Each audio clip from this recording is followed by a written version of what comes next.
এই সবুজ গ্রামের প্রতিটি কোণে উষ্ণ রৌদ্রোজ্জ্বল হাসি আপনাকে শুভেচ্ছা জানায়। এখানে ভাতের অপশনও ছিল, কিন্তু দুপুরবেলা আমরা ভাত খাইনি, ম্যাগি নিয়েছি। তিনজনে 3 প্লেট ম্যাগি নিয়েছি আর সঙ্গে একটা করে অমলেট। ফ্লেভার খুব সুন্দর। তেজপাতা এখানে রাস্তায় পড়েছিল, পুরো পায়েস পায়েস গন্ধ লাগছে নাকি তার। ও খুব সুন্দর পায়েস বানায়। আপনাদেরকে যদি খাওয়াতে পারতাম তাহলে আমাকে হয়তো নিজেকে ভাগ্যবান বলে মনে হতো। বাড়িতে গিয়ে পায়েস বানাবে, তাই তেজপাতা নিচ্ছে এখান থেকে। আমার মেয়েও হয়ে গেছে এখানকার বাচ্চা, ও বসে দোলনা খাচ্ছে এখন।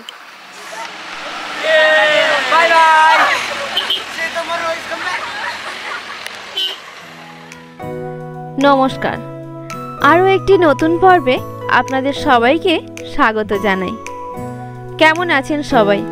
আশা করি আপনারা সবাই খুব ভালো আছেন, আর আপনাদের আশীর্বাদ ভালোবাসায় আমরাও খুব ভালো আছি।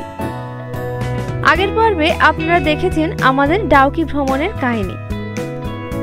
আজ থাকছে তার পরবর্তী অংশটুকু। ডাউকির এইদিকে রাস্তা অনেকটাই খারাপ, তাই আপনারা যত সকাল সকাল বেরোতে পারবেন আপনাদের জন্য খুবই ভালো। ঘুরে তাহলে সবগুলো স্পট কমপ্লিট করে একটু ভালোভাবে ফিরতে পারবেন। নাহলে দেখতেই পাচ্ছেন এখন বাজতে যায় প্রায় 12টা। কি হারে গাড়ি এখনো আসছে এবং প্রচুর লাইন পড়েছে। একটু দেরি করে বেরোলে কিন্তু এরকম জ্যামে পড়তে হবে। ডাউকি থেকে মাওলিনলং গ্রামের দূরত্ব হলো 30 কিলোমিটার। যেতে সময় লাগবে প্রায় ঘন্টা দেড়েকের কাছাকাছি। রাস্তা বেশ কিছুটা অংশে খারাপ থাকার জন্য একটু সময় লাগে। ডাউকি থেকে ফেরার পথেই পড়বে এই পাউডা ওয়াটারফলস। এখানে এখন শীতের সময় তাই জল কম। যদি আপনারা বর্ষাকালে আসেন তখন দেখবেন এখান থেকে পুরো জল ভরে ভরে ওপর থেকে নিচে নামে। এই জায়গাটা থেকে ঠিক ওই ওপর থেকে নিচে নামে, দেখতে খুব সুন্দর লাগে। হ্যাঁ, এখন প্রায় জল নেই বললেই হয়, এক সাইড থেকে খুব সামান্য পড়ছে। চলুন সেইটুকুই দেখি আর কি।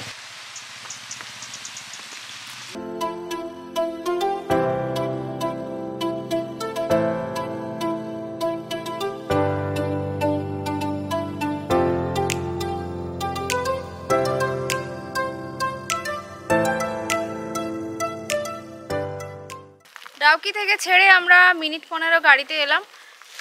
রাস্তার মাঝে একটু দাঁড়িয়েছি। সুপারি বাগান এত সুন্দর লাগছে দেখতে, না দাঁড়িয়ে আর পারলাম না।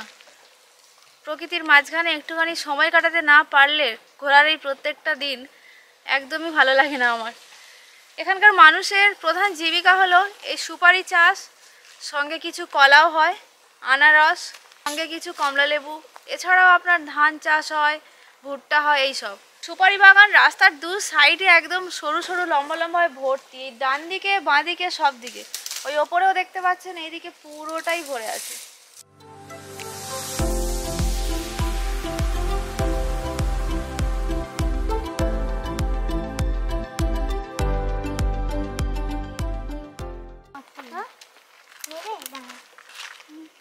ফ্লেভার খুব সুন্দর। তেজপাতা এখানে রাস্তায় পড়েছিল, এই সাইডে ডাল কেটে ফেলা আছে। এখানে মশলারও অনেক গাছ আছে, যেমন ধরুন তেজপাতা পাবেন, দারচিনি, লবঙ্গ, গোলমরিচ, এইসব এখানে হয়। হলুদগুলো আমাদের ওখানে একটু সরু সরু হয়, কিন্তু এখানে বেশ মোটা মোটা এবং বড় বড়। খুব সুন্দর গন্ধ বেরোচ্ছে। তেজপাতা নিয়ে যাবি? কটা নেবো, ঘরে গিয়ে পায়েস করবো। নে নে নে নে, একটু ধরো, নিয়ে তাড়াতাড়ি। সেটা থেকে নে, সেটা থেকে ফ্রেশ আছে। ও খুব সুন্দর পায়েস বানায়। আপনাদেরকে যদি খাওয়াতে পারতাম তাহলে আমাকে হয়তো নিজেকে ভাগ্যবান বলে মনে হতো। বাড়িতে গিয়ে পায়েস বানাবে, তাই তেজপাতা নিচ্ছে এখান থেকে। এইটাই ভালো এইটা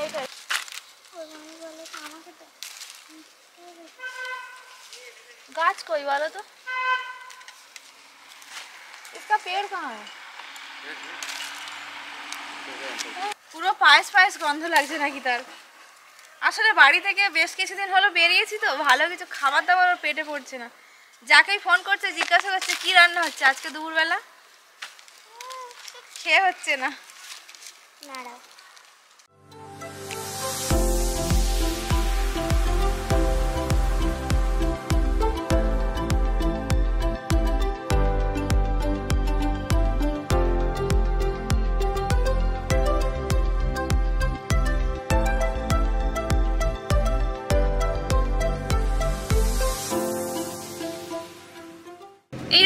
পুরোটাই, বাম দিকে একদম বাংলাদেশের বর্ডার, কাঁটাতার দিয়ে বেড়া দেওয়া আছে, আর এইদিকে হলো ইন্ডিয়া। রাস্তাটায় আমরা চলেছি, আর ওদিক থেকে দেখা যাচ্ছে পুরো রাস্তার পাশে পাশে চলেছে বাংলাদেশ আর ভারতবর্ষ। ওদের রাস্তাঘাট সবকিছু এখান থেকে দেখা যাচ্ছে।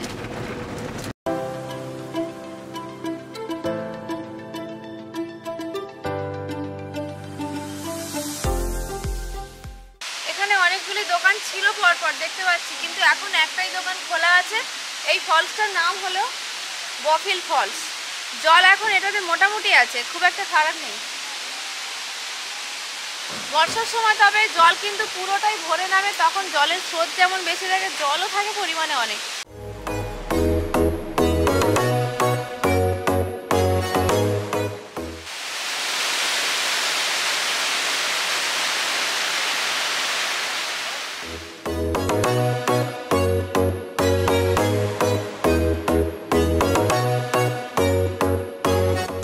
মেঘালয়ের পূর্ব খাসি পাহাড় জেলায় এই গ্রাম, যে গ্রামে আমরা এখন চলেছি।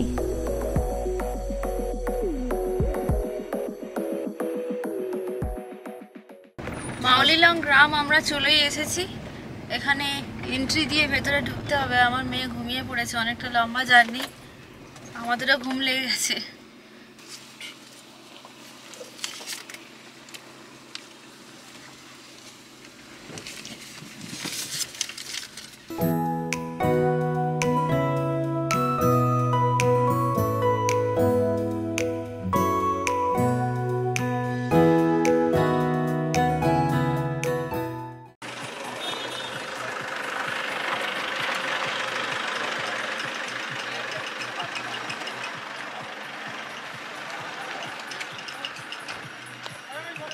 কলসপত্রী উদ্ভিদ তো এটা।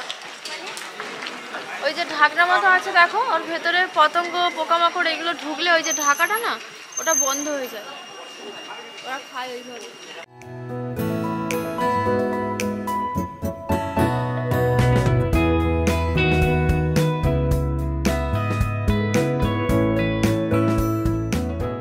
মাওলিলং গ্রামে একটা গাড়ির এন্ট্রি লেগেছে 100 টাকা, মানে আমরা 3 জন আর একটা 4 সিটার গাড়ি। এই জায়গাটা হলো পার্কিং, এখানে সব গাড়িগুলো আপনাকে নামিয়ে দেবে। দেওয়ার পরে এখানে সামনে পাশে কিছু খাবারের দোকান আছে, খাওয়ার পরে আপনাকে পায়ে হেঁটে ভেতরে গিয়ে ঘুরে আসতে হবে। এখন যাই দেখি, ও কিছু খাবার খাবে, অনেকক্ষণ হলো কিছু খাওয়া হয়নি। এখন প্রায় বেলা 1:30টার বেশি হয়ে গেছে। আগের দিন খেতে আমাদের বিকেল 4টে বেজে গিয়েছিল, তাই দুপুরবেলা এখন প্রথমে ওখানে গিয়েছিলাম ভাত খাওয়ার জন্য, কিন্তু ওখানে প্রচণ্ড ভিড়, তাই চলে এলাম। এখানে ম্যাগি অর্ডার দিয়েছি। আর পাহাড়ে ঘুরতে আসলে একটু গরম গরম ধোঁয়া ওঠা ম্যাগি খেতে ভালোই লাগে। খাবারের অপশন মোটামুটি এখানে পাবেন। আপনারা ডাউকি ঘুরতে আসলে সকাল থেকে সেভাবে কিছু খাবারের দোকান পাবেন না, কিন্তু মাওলিলংয়ে এসে এখানে খাবারের দোকান কয়েকটা আছে, এখানে এসে লাঞ্চটা ছাড়তে পারেন। 1 প্লেট প্লেন ম্যাগি অর্ডার দিয়েছি, যার দাম 50 টাকা। আর ওখানে চিকেন ভাত দেখলাম 200 টাকা, এক পিস অমলেট দিয়ে রেট হয়েছে 170 টাকা। খাবার দাবারের কস্ট একটু বেশিই লাগলো আমার এখানে। পার্কিংয়ের আশেপাশে লাঞ্চ করার জন্য বেশ কিছু রেস্টুরেন্ট আছে। এখানে ভেজ নন ভেজ সব রকম আইটেমই পাবেন। প্রথমে নামামাত্র লাঞ্চটা আগে সেরে নিয়ে তারপরে হাঁটা শুরু করুন, কারণ এই গ্রামটি ঘুরে দেখতে না হলেও ঘন্টাখানেক সময় তো লাগবে। যদি এনার্জি ফুল না থাকে তাহলে ঘুরবেন কিভাবে? এখানে ভাতের অপশনও ছিল, কিন্তু দুপুরবেলা আমরা এখানে ভাত খাইনি, ম্যাগি নিয়েছি। 3 জনে 3 প্লেট ম্যাগি নিয়েছি, আর সঙ্গে একটা করে অমলেট। 1 প্লেট ম্যাগি 50 টাকা, আর অমলেট 20 টাকা। খাওয়া দাওয়ার পরে আমরা এখন বেরিয়েছি, এবারে ওই গ্রামের ভেতরে একটু হাঁটতে হাঁটতে যাব। তবে এখানে জিনিসপত্রের সব কিছুরই দাম বড্ড বেশি। 50 টাকার ছাতা আমার মেয়ের জন্য নিয়েছিলাম শান্তিনিকেতন থেকে, সেই ছাতা এখানে বলে 150 টাকা। কেনাকাটা করলে পুরো ফুটে যেতে হবে। 1 লিটার জল নিয়েছি 30 টাকা। ওখানে ছোট একটা জলের বোতলের দাম বলছিল 20 টাকা, অর্থাৎ যেটা 10 টাকায় আমরা ওপরে নিয়েছিলাম। গ্রামের ভেতরে ঢোকার সময় ডান দিকে দেখতে পাচ্ছেন ফুচকা দোকান আছে, ফলের জুসের দোকান আছে, মোমোও পাবেন। আর জল মনে করে আপনারা যখন শিলং থেকে ঘুরতে বেরোবেন সঙ্গে করে নিয়ে আসবেন, না হলে যেখানে 2 লিটার জল 30 টাকায় হয়ে যায়, সেখানে 1 লিটার জলের দাম পড়ছে 30 টাকা, মানে ডবল দাম পুরো।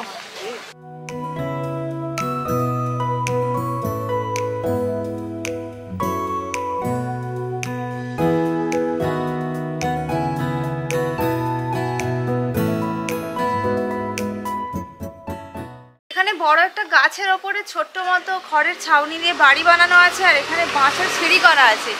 বাঁশের সিঁড়ি দিয়ে আপনাকে ওপরে উঠতে হবে। জনপ্রতি টিকিট মূল্য 20 টাকা। মানে এখান থেকে উঠে আপনি ওপরে গিয়ে দূর থেকে কিছুটা ভিউ দেখতে পাবেন।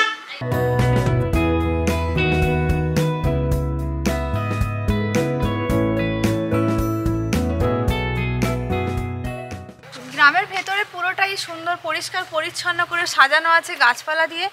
ঘুরতে বেশ ভালোই লাগবে, আর ঘুরে দেখতে কম করে ঘন্টাখানেক সময় লাগবে।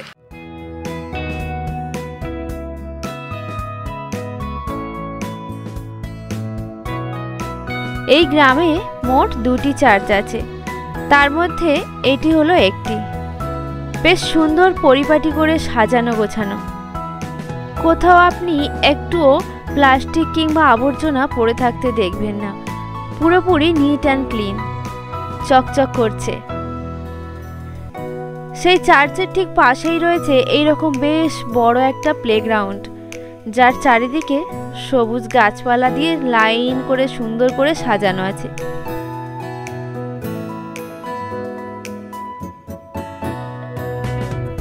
মেঘালয়ের রাজধানী শিলং থেকে মাত্র 90 কিলোমিটার দূরে এই গ্রাম, যা এশিয়ার সবচেয়ে পরিচ্ছন্ন গ্রাম। 2003 সালে এশিয়া তথা ভারতবর্ষের সবথেকে পরিচ্ছন্ন গ্রামের তকমা পেয়েছে।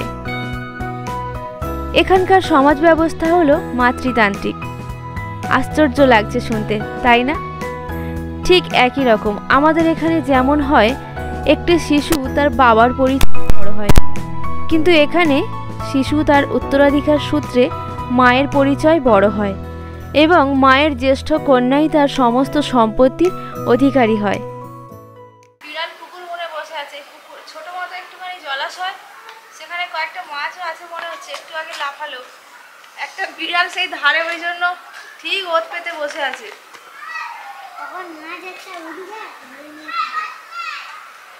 মাছ কই? গ্রামটা বেশ অনেকটাই বড়। ঘুরে দেখতে মোটামুটি বললাম না ঘন্টাখানেকের মতো সময় লাগবে। সময় দিয়ে দেখলে আপনাদের ভালোও লাগবে। আর এখানে থাকার জন্য অনেকগুলি হোমস্টেও আছে। যদি এসে একটা দিন থাকতে পারেন তাহলে ওই হোমস্টেগুলোতে থাকতে পারবেন। এখানে থাকা খাওয়া সব রকম ব্যবস্থাই আছে, ভালোও লাগবে একদিন কাটাতে। পূর্ব খাসি সম্প্রদায়ের মানুষজন এখানে বসবাস করেন। প্রায় 95টি পরিবার আছেন। জনসংখ্যা হলো 500-র কাছাকাছি।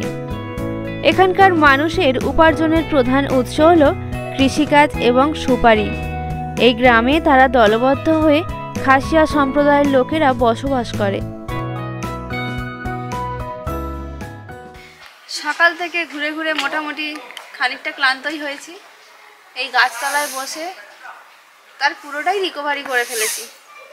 এখানে বসে শুধু একটা কথাই মনে হচ্ছে, অতীত নিয়ে ভাবতে হবে। এখানে বসে ভবিষ্যৎ ভাবনা আসবে না, এক কথায় পিছিয়ে যেতে হবে ব্যাকে। যেমন ঘুমে। জায়গাটা এত সুন্দর, পুরো গাছ দিয়ে মোড়া একদম। এরকম কাঠের বসার জন্য বাঁশ দিয়ে বেঞ্চ করা আছে। ভুল হয়েছে, এটা কাঠ নয়, একটা তাল পাতা বিছিয়ে ঘুমোবো। পরিষ্কার পরিচ্ছন্ন সাজানো এত সুন্দর গ্রামের মাঝে আমার যেন কোথাও একটা মনে হলো কংক্রিট একটু বেশি। কংক্রিটটা বেশি হওয়ার জন্য এই গ্রামের ন্যাচারাল ভাবটা বেশ অনেকটাই কম কম লাগছে, কিছুটা আর্টিফিশিয়াল মনে হচ্ছে।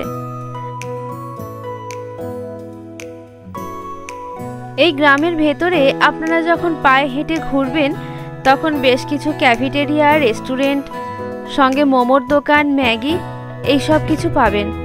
সুন্দর সুন্দর বাঁশের বসার জায়গা করা আছে, বসে এগুলো খেতে দারুণ লাগবে। আরও যদি একটা দিন এখানে কাটাতে পারেন তাহলে তো খুব ভালো হয়। এখানে থাকার জন্য অনেক হোমস্টে আছে। বেশ কিছু হোমস্টের ফোন নাম্বার আমি ডেসক্রিপশন বক্সে দিয়ে রাখলাম।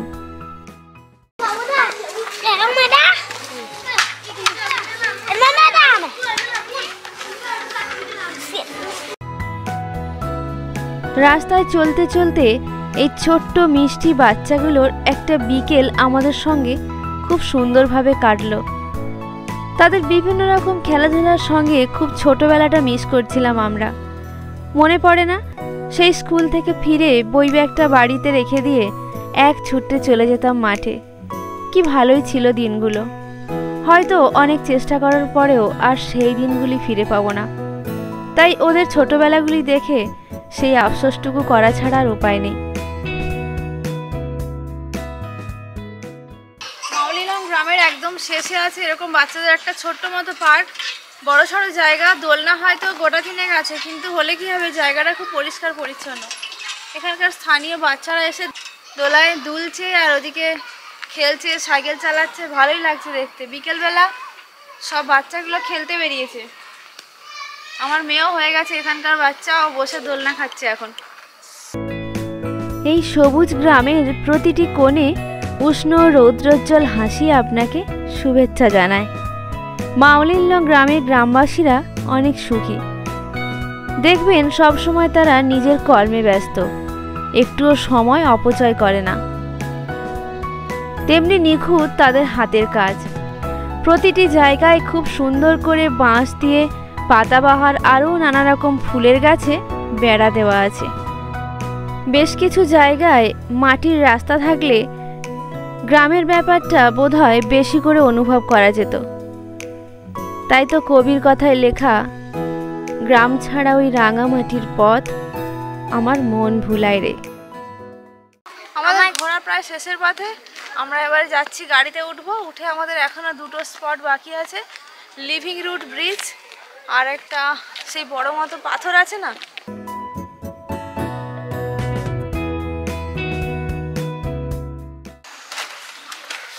সবাই তো তুমি এটা উঠলে কেন মা?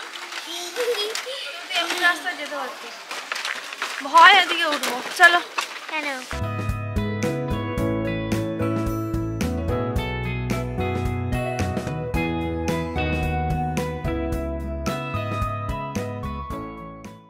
One teng mo, dan brio. Dan bro.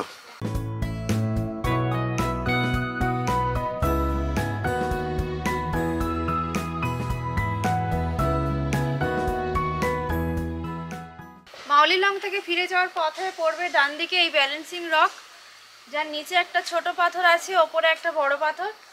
এখান থেকে রাস্তার থেকে একদম দেখাই যাচ্ছে, তবুও এর টিকিট মূল্য 10 টাকা। যেটুকু জায়গা দিয়ে দেখতে পাবেন আপনি, সেটুকু ওরা পাতা দিয়ে ঢেকে রেখেছে। দেখুন গেটে ওইখানে আর সেই দিকটাতে।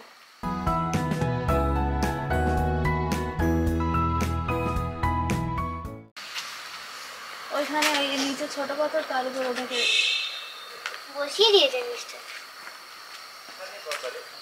সন্ধ্যা প্রায় হয়েই এসেছে। শুনতে পাচ্ছেন অনেক পোকা ডাকছে এই জঙ্গলের মধ্যে, ভালো লাগছে শুনতে। একটু ভয় ভয়ও লাগছে, সন্ধ্যা হয়ে আসলে জঙ্গলের এই আওয়াজটা শুনতে পেলে ভালো লাগে যেমন, সেই সঙ্গে একটু ভয়ও লাগে। এখান থেকে আমাদের শিলংয়ের রাস্তা অনেকটাই, রাস্তাও খারাপ আছে, যেতে বেশ খানিকক্ষণ সময় লাগবে। তাই দেরি না করে চটপট গিয়ে গাড়িতে উঠি।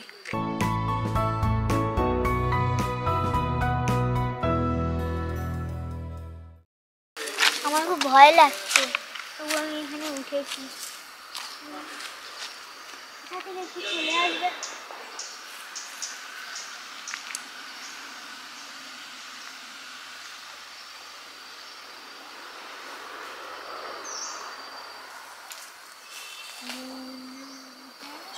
চলে এসো, চলে এসো।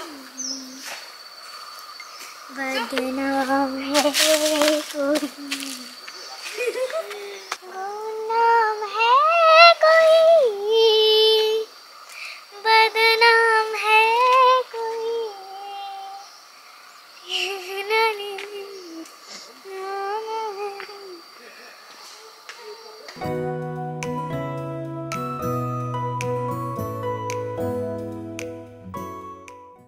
আজ ঘোরার শেষ গন্তব্য চলেছি আমরা, লিভিং রুট ব্রিজ। গাড়ির পার্কিং থেকে নেমে একটু ওইদিকে হেঁটে যেতে হবে। মাউলিনং গ্রাম থেকে লিভিং রুট ব্রিজের দূরত্ব হলো মাত্র 3 কিলোমিটার। আমরা এখন সেখানে পৌঁছে গিয়েছি। গাড়ি দূরে ওই পার্কিংয়ে আছে। পার্কিংয়ের আশেপাশে বেশ কিছু দোকানপাটও আছে।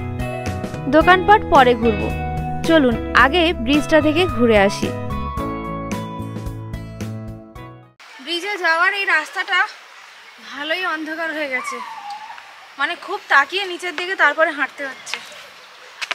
সন্ধ্যাও হয়ে এসছে কিন্তু এখানে ঘন জঙ্গল একদম জায়গার এই যাওয়ার রাস্তাটা, সেই জন্য আরো বেশি অন্ধকার লাগছে।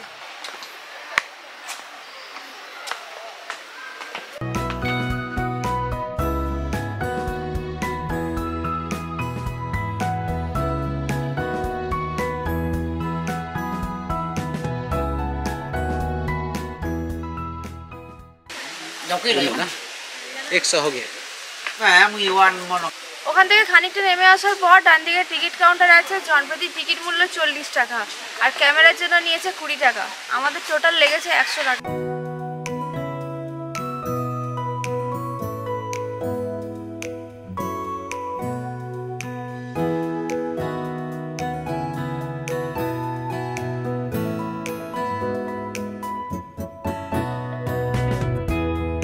মূলত রাবার গাছের শিকড় দিয়েই এই ব্রিজটি তৈরি করা হয়েছে। এখানকার খাসি সম্প্রদায়ের লোকেরা এই ব্রিজটি তৈরি করেন। দুই দিকে দুটি রাবার গাছ বসিয়ে তার শিকড়গুলিকে বাঁশের ওপর থেকে দিনের পর দিন চালনা করে অনেক দিন পরে সেগুলি মোটা হয়ে ব্রিজের আকারে রূপান্তরিত হয়। তাই এটিকে বলা হয় জীবন্ত সেতু। তবে হ্যাঁ, লিভিং রুট ব্রিজ আর ডাবল ডেকার ব্রিজ দুটিই কিন্তু আলাদা। ডাবল ডেকার ব্রিজ আছে চেরাপুঞ্জিতে, আর মাওলিনলংয়ে আছে এই লিভিং রুট ব্রিজ। আমরা এখন লিভিং রুট ব্রিজেই আছি, আর আপনি যদি চেরাপুঞ্জিতে ডাবল ডেকার ব্রিজে যেতে চান, সেখানে আপনাকে প্রায় 3.5-7,000 সিঁড়ি ট্রেকিং করে ওঠানামা করতে হবে। এখানে সেই তুলনায় অনেকটাই কম সিঁড়ি।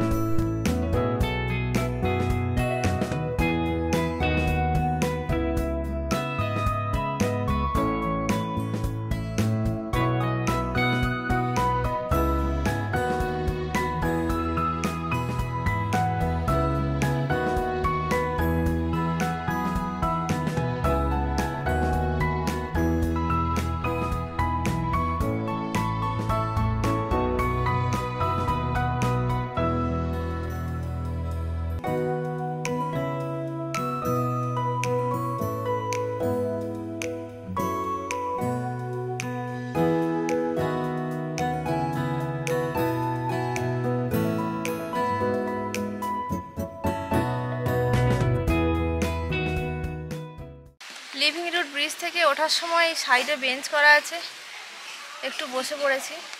ভালোই লাগছে পরিবেশটা, একদম জঙ্গলের মাঝে শান্ত নিরিবিলি পরিবেশ। চলুন আজ এই পর্যন্ত, আবার পরের দিন সকালে বেরোচ্ছি শিলং লোকাল সাইট সিইংয়ে।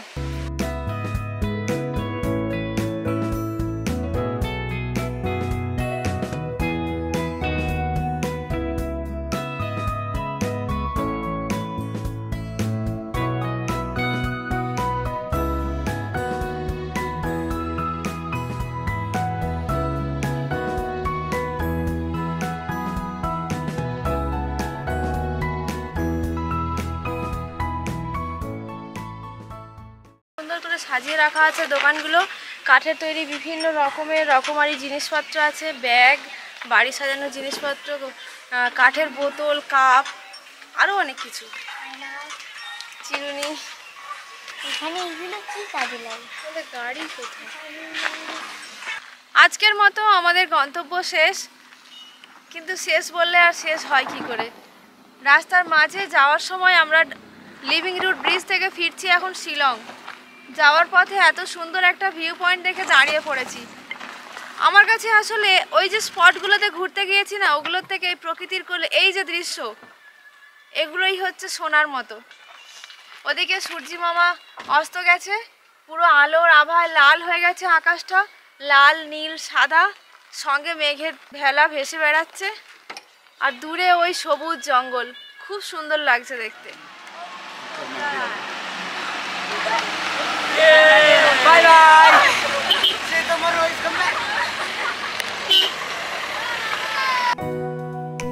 আজ এই পর্যন্ত, ফিরছি পরের দিন অন্য কোনো ভ্রমণ কাহিনী নিয়ে। আপনারা সবাই খুব ভালো থাকবেন, সুস্থ থাকবেন আর সব সময় মনের কথা শুনে চলবেন।